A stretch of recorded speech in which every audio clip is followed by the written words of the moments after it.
We are now excited to introduce next session in the NSR 2021.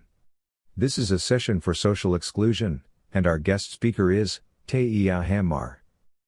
Teija is working as a chief specialist at the Finnish Institute for Health and Welfare in Helsinki, Finland. She has been involved in many national and international research and development projects in the areas of health and social care, concerning services for older people, and especially home care, the quality of care, integration of services, and the end-of-life care. Teija has also been an active member of the Lions organization for decades, and is currently a member of the Lions Club Helsinki, Finlandia. Besides the multiple club officer roles, she has previously served as Lions Quest district chairperson for many years. Now, welcoming Teija as our guest speaker on the topic of social exclusion, focusing on current situation and trends. Ladies and gentlemen, Teija Hammer. Dear Lions friends, ladies and other audience, my name is Teija Hammer, and first I'd like to thank the organizing committee for asking me to give a short presentation at this webinar. This is a pleasure for me. First, I would like to introduce myself in a few words. I live in Helsinki with my co-partner Jyrki. I have 3 children who already are adults and live on their own. My professional background is a nurse.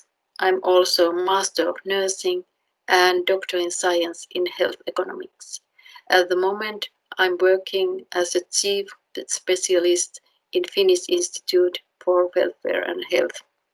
My expertise is in the development and study of care and services for older people. Home care especially is close to my heart.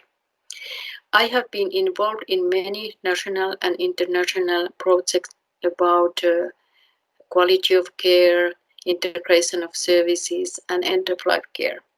Before my academic career, I have worked many years as a public health nurse at school, in home care, and also in maternity and child health clinics. In my leisure time, I do sport, handicrafts, and volunteering. I have been involved in the Lion organization for decades, first as a Leo, 1 year lady, and after that a Lion, member of the Lion Club Helsinki, Finlandia, the best club in the world. I have also served as a Lion Quest district chairman, but now I stop talking about myself and concentrate my presentation, which deals very important topics, social exclusion.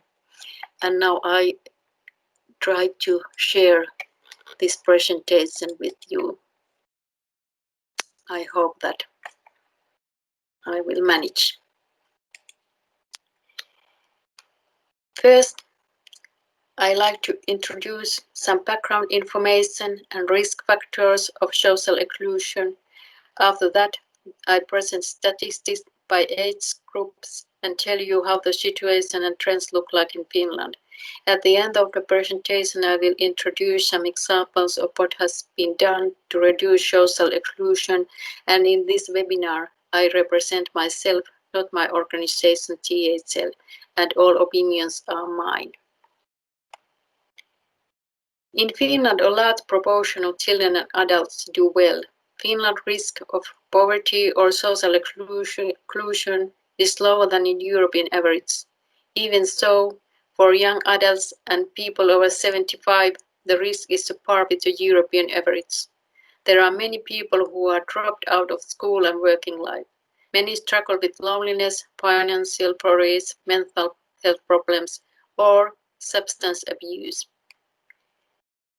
It is very difficult to say how many people have been marginalized or at risk of social exclusion. Estimates vary widely. According to Statistics Finland, among all Finnish households, about 16% were at risk of poverty or social exclusion in 2017. And if we talk about young people, estimates range from 14,000 to 100,000. The large variation in estimates is due to the fact that exclusion doesn't have a well-established definition. There is no clear definition on what is meant when we talk about social exclusion. It often refers to a wide range of psychomaterial problems, mental exclusion from normal social practices, or various forms of substance abuse or crime. Often young people of the labor force and studying with no education other than primary school are classified as excluded. The exclusion of young people has increased only slightly in recent years. That's the good thing. I should be able to note that while the number of marginalized has remained relatively constant, marginalized are not the same people from year to year. Within 5 years, 60% of marginalized young people will go to work or study. 40% will remain marginalized. Another reason why estimation is so difficult is that we don't have good enough registered data. We have lack of registered data of people who have been excluded from society due to the mental health or substance abuse, crime or other reasons. Those people don't usually participate in surveys. It is therefore challenging to estimate the exact numbers. But the fact is that social exclusion causes human suffering and inequality. It prevents people from participating fully in the normal function of society, and even one case is too much. Exclusion suffered by children and adolescents is one of the worst problems of our times. And now we will move forward in the presentation to look at the risk factors for social exclusions. In Finland, comprehensive education normally starts during a year when the child turns 7 and comprises of 9 grades. Compulsory education ends when the child has completed the entire comprehensive education syllabus or when 10 years has passed since the beginning of compulsory education. One of the most significant risk factors for social exclusion is the low levels of education. It has been estimated that even 80% of young people who have become outsiders or unemployed have no post-primary education. In this slide, you will see the percent of those aged 17 to 24 who are not in education or training, comparing a total population of same age. Persons not in the education or training refers to those who are not students during the year or who have no degree code, that is, have not attained a degree or qualification after basic education. The percent is under 10 and the trend has been declining from 2010 to 2018. Based on many studies, commitment to society and working life is more difficult for those young people who don't receive secondary education after comprehensive school. Welfare problems are often known to accumulate. Young people who have not completed basic education have more problems with their livelihoods and mental health. One reason for dropping out of school may be a young person's substance use. Similarly, exclusion from education can predispose to increased substance use. Luckily, in Finland, the number of school dropouts has been declining for a long time.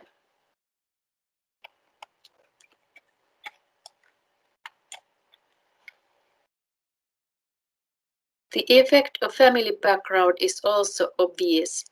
About half of the parents of young people who are now marginalized are themselves outsiders or unemployed. The risk of exclusion is high when a child has to live and grow up in the environment with multiple signs of exclusion. Poor home conditions leave children to survive without financial and other support. If a young person is supported by at least one of the parents, the risk of exclusion drops by less than a third compared to the single person. Parents' level of education and socioeconomic status also determine their children's educational careers. The education of children of low-educated parents often remains low. Often this change of intergenerational passage goes through the child's own school success. Childhood and adulthood circumstances were significant predictors of unemployment, but the strongest risk factor was level of education. Intergenerational transmission of social disadvantages means the transmission of continuation of parental welfare problems to their children. At the level of families and individuals, the chain of intergenerational harm consists of combination of genetic, biological, psychosocial, and socioeconomic factors, among others. It's very important to break this cycle.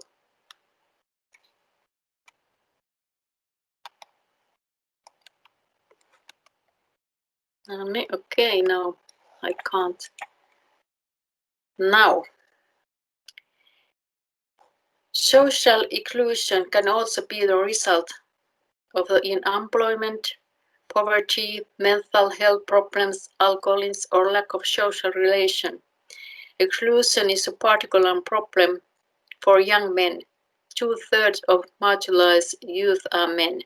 Special attention is paid to the fact that the proportion of young people who fall outside education and work is clearly higher among those with a foreign mother tongue than among other young residents.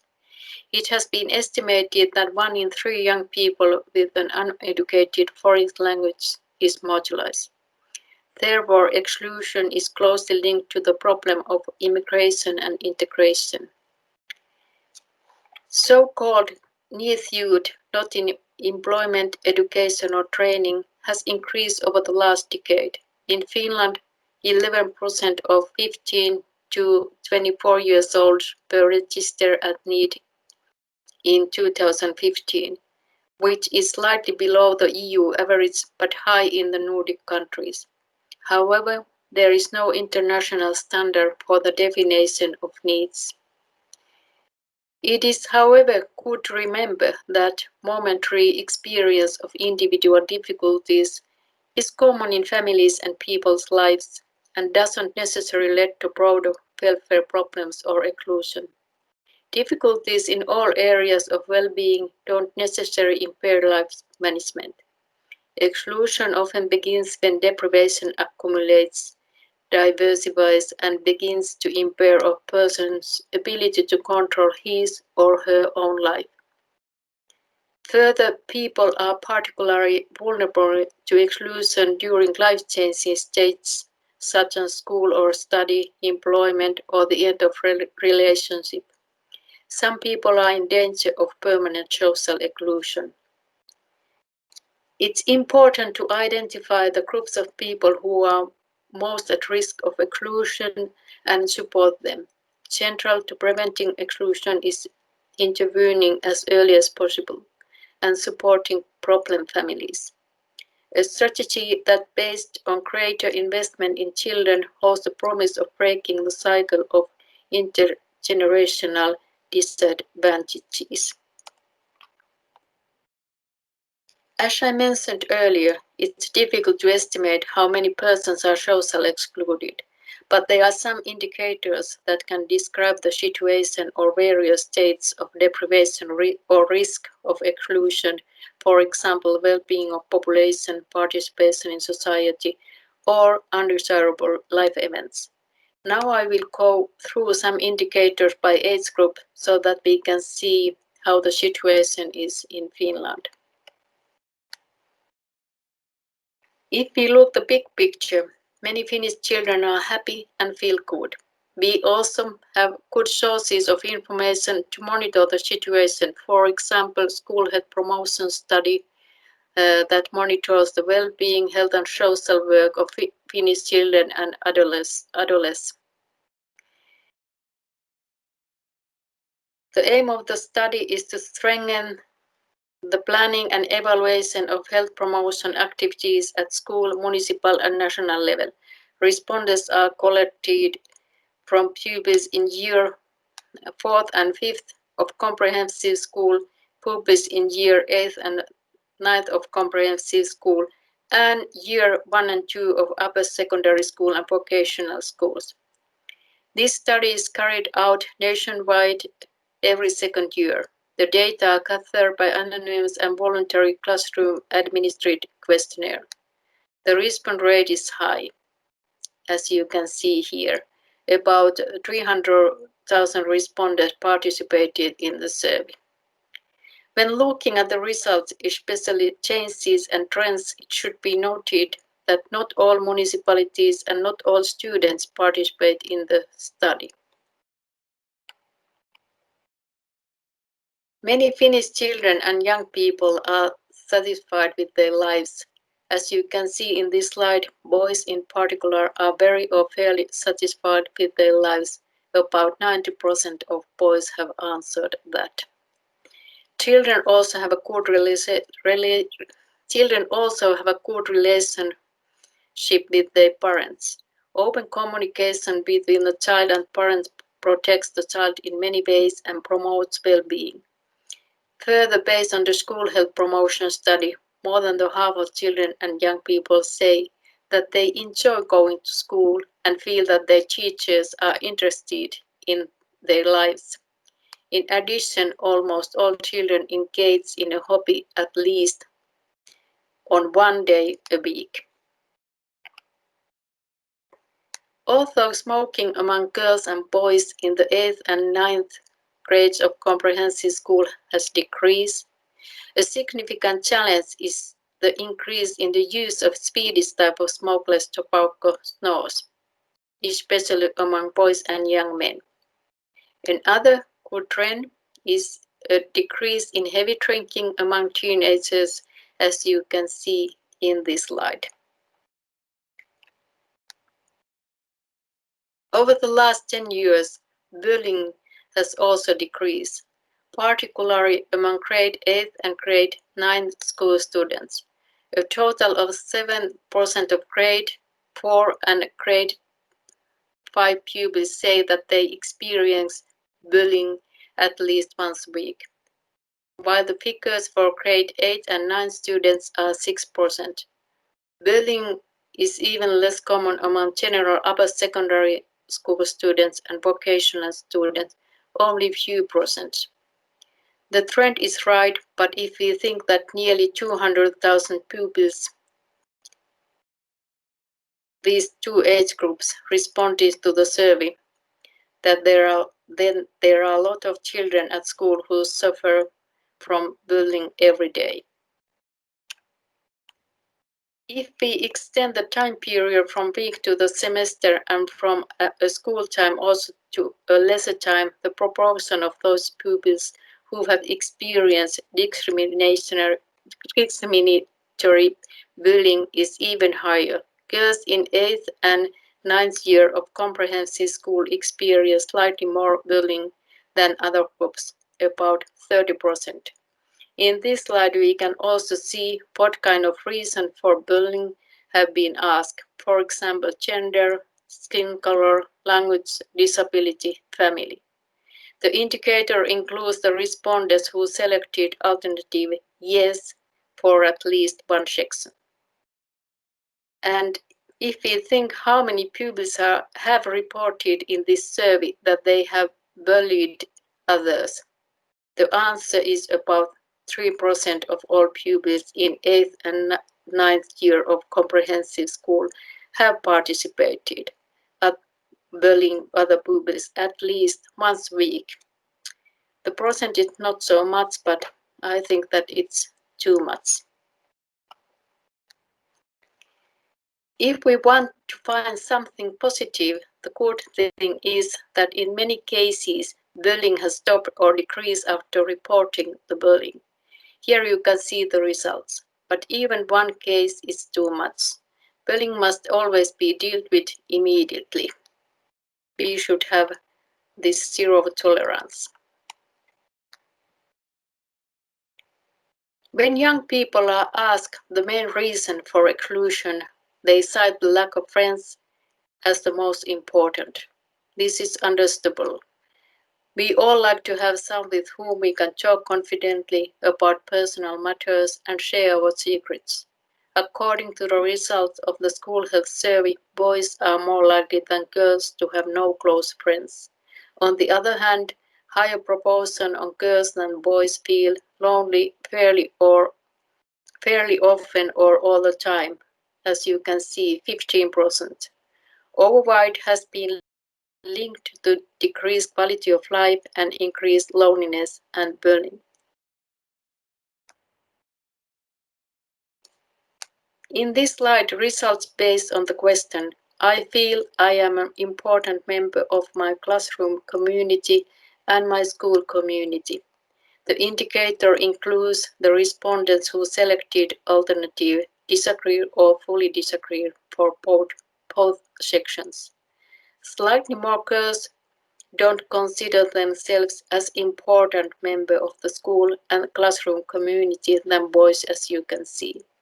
I think that this percent is quite high. Each of us wants to feel important and valuable. And now we are moving to see working age group situation. FinHealth study in 2017 showed a number of positive results among Finnish working age population. For example, positive observation in the lifestyles are a decrease in daily smoking and an increase in abstinence from alcohol, as well as decrease in heavy episodic drinking. The proportion of heavy episodic drinking among retired persons instead has increased. It is said that Finns are one of the happiest nations in the world. Quality of life has increased from 2015 to 2018, and over 60% rate their quality of life as good. Happiness has remained almost the same. About 40% feel that they are happy all the time or most of the time. For the first time in 2017, FinHealth study measured also so-called positive mental health, which refers to, for example, a person's mental resources, possibilities for influencing his or her own life, hopefulness, as well as positive regard of oneself. The majority of the population was categorized to have either moderate or highly positive mental health. I think that is good. But not everyone is so happy with his or her life. There is also loneliness in Finland. Loneliness is one of the indicators of psychosocial well-being. In this slide, you can see that about 1/10 of Finland's adult population feels lonely very often or all the time. Persons who are chronically lonely have a lower life expectancy than control groups and are more susceptible to infections, cardiovascular diseases, and depression.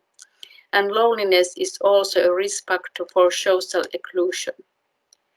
Further, depressive symptoms are becoming more common. The prevalence of those with significant depressive symptoms has grown from 6 to 9% among males and from 9 to 13% among females between 2011 and 2017.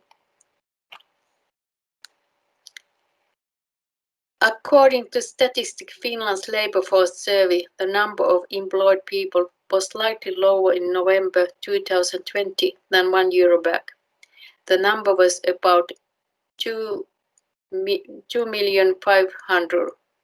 In November, there were 27,000 more unemployed than in the last November 2019. Work is important to all of us, and working is everyone's right. In the case of unemployment, the risk of exclusion and increased substance abuse increases. The coronavirus epidemic and its restrictive measures have affected people's daily lives in many ways. Layoffs and unemployment have boosted the economic problems, and concern about the adequacy of livelihoods have been common. Financial problems are also indicated by the fact that the need for basic income support has increased. It seems that the epidemic has exacerbated the situation on every person and family. For example, the need for food aid has increased. Working life has also become more stressful and demanding. We have an invisible group of secretly marginalized young adults whose mind cannot withstand the pressure of the competitive society. They succeeded externally but are mentally at the very end. Based on Finnish health study, about 25% believe that they would not be able to cope with their work until retirement age. There are also gender differences in how people experience their workload and confidence in future prospects in the labor market.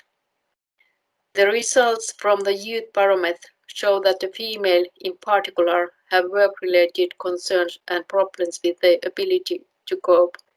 Women feel that their work is emotionally burdensome and they also worry about work issues during their leisure time more than men do. A large proportion of young women are also concerned about whether they will have any work at all in the future. Young men are more confident about their careers. Already a decade ago, women expressed more concern than men about coping, and the gender gap has become more wider over time.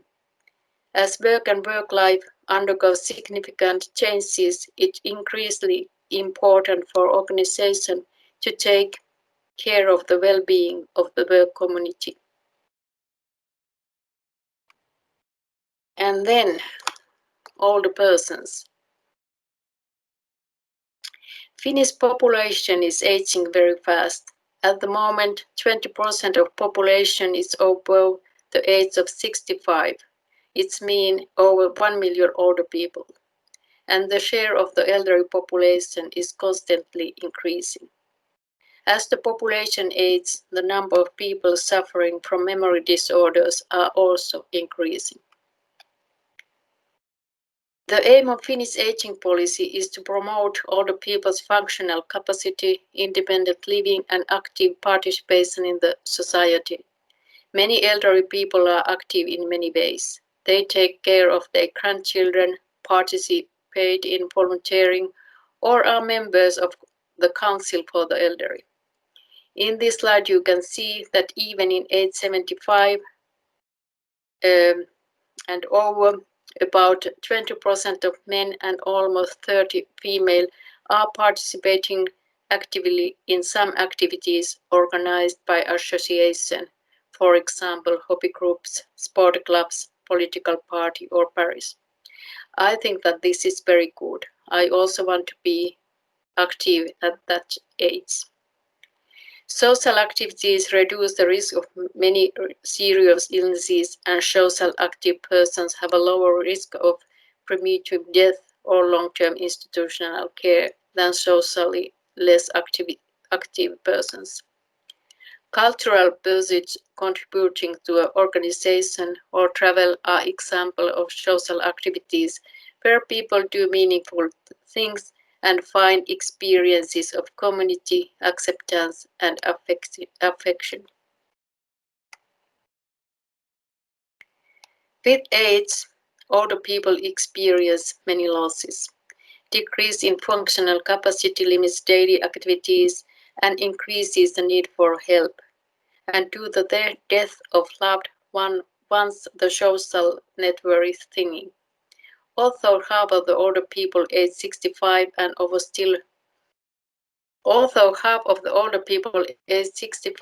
over still rate their quality of life as good, there are many older persons who are not doing well. Loneliness are common. Unfortunately, there is a lot of loneliness in Finland. If you think that there are more than 1 million people aged 65 or over, and about 10% of them feel lonely, so this means over 100,000 older persons who suffer loneliness. Loneliness is a subjective perception generally experienced as unpleasant. Living alone doesn't mean that people are lonely. Loneliness, as I mentioned before in this presentation, may be a risk factor for social exclusion. The most common reason for feeling lonely is a lack of social relationship. Supporting social participation is an important tool in preventing social exclusion. During coronavirus epidemic, loneliness has increased, not only among the elderly but also in the other age groups. A decrease in social interaction and an increase in the feelings of loneliness can be seen everywhere in Finland. 62% of working age people say that keeping in touch with friends and relatives has decreased. It's important to find new ways to prevent loneliness and promote quality of life all the time, but especially during this corona pandemic. Digitalization and the use of technology are increasing rapidly, and they have become part of everyday life, also of the elderly's life. Many matters are handled on the internet. Technological solutions have great opportunities to improve older people's safety and independent living and support well-being and quality of life. Interactive TV and video calls provide new possibilities in keeping in touch and communicating with family. Coronavirus has highlighted the importance of technology and boosted its development. But it's important to remember that in many cases technology is a good tool, but it doesn't replace the importance of human contacts. For example, robots don't replace human care, but support it and create new possibilities. New digital services and technology require older people to play a more active role, know-how and self-direction. Many older people are interested in technology and willing to use it. For example, my father started using the internet when he was almost 90 years old, and he is pretty good at it. There still are many Finnish elderly persons who don't use internet or technological devices, and there is a risk that digitalization and online services will increase social exclusion. Developing and testing technology together with the elderly is essential. Further well-timed support, guidance and counseling are tools to support older people in using technology and to prevent social exclusion. Promoting inclusion is part of the goals of the Finnish government and the European Union. It has been raised as one of the most important means of combating poverty and preventing exclusion. Exclusion and poverty are prevented to strengthen people's inclusion and ability to work, reducing unemployment, poverty, human invisibility, and incompetence, and providing social security and basic services. The aim of program of Prime Minister Sanna Marin's government, among other things, is to promote well-being, to create 60,000 new jobs and boast of the best working life in the world, and to build a child-friendly Finland that supports families and their opportunities to make choices and where no a single young person should be at risk of exclusion. The latest reform is extension of compulsory education. That means that the minimum school leaving age will be raised to 18 years and student guidance and student welfare services will also be improved. The aim is that every young person will complete upper education. The extension is compulsory education is due to become effective in in this year by one age group at a time. Many tools, actions and practices have already spread and implemented in our country. The Youth Guarantee means that the Employment and Economic Development Office services will offer an unemployed young person a service or a measure at the latest 3 months after he or she becomes a job seeker. This service promotes access to education, training, and the job market, prevents unemployment, and prevents exclusion. Outreach Youth Work's goal is to reach young people under 29 years of age that are outside education or working life and need support to get the services they need. Outreach Youth Work offers young people early support and strengthens their preparedness to move forward in the life. Participation is always voluntary. The outreach elder work is also exists. Then there are many online telephone services, chat, etc. And of course there are Lions organization's own Lion Quest program, which contains important elements such as self-awareness, self-management, social awareness, relationship skills, and responsible decision-making. The program has been found to have positive effects on school climate, student behaviors, conflict resolution, and on reduced bullying. Communication and social interaction skills have become more and more important in our life. And then there are different kind of volunteering work such as Lions activities and other civic actions. At the end, I like to tell you a little story about my sister Kika's family. Kika was very active and talented woman despite she had a mild CP injury. She was, among other things, a master of theology, a visual artist, and author and translator. Kika earned money for the family and his husband Peter cared for the 9 children at home. About 16 years ago, my sister died in a fire accident in their home. Suddenly, Peter became a widow, a single parent of 9 children, and he also lost his home. Peter is Austrian, so her family lived far away and couldn't help Peter with his daily life. Fortunately, we have a large family, and that's why Peter also had a good safety net around to help him. But my Lion friends also helped the family greatly. They helped renovate the new apartment, bought furniture and food and clothes for children, and also helped financially. Without the support and help, Peter or his children could not have marginalized, but they were lucky. At the moment, the situation is fine, and Peter and all the children are doing well. Children are at work or studying, and Peter already has 6 grandchildren. What I'm trying to say here is that our lives are vulnerable and anything can happen at any time. Anyone is in challenging situation in life can be in need of help. Such situations may include, for example, problems in school or work, losing your job, family problems, divorce, the death of loved ones, illnesses, etc. There are many people who are struggling with shorter or longer periods of severe problems.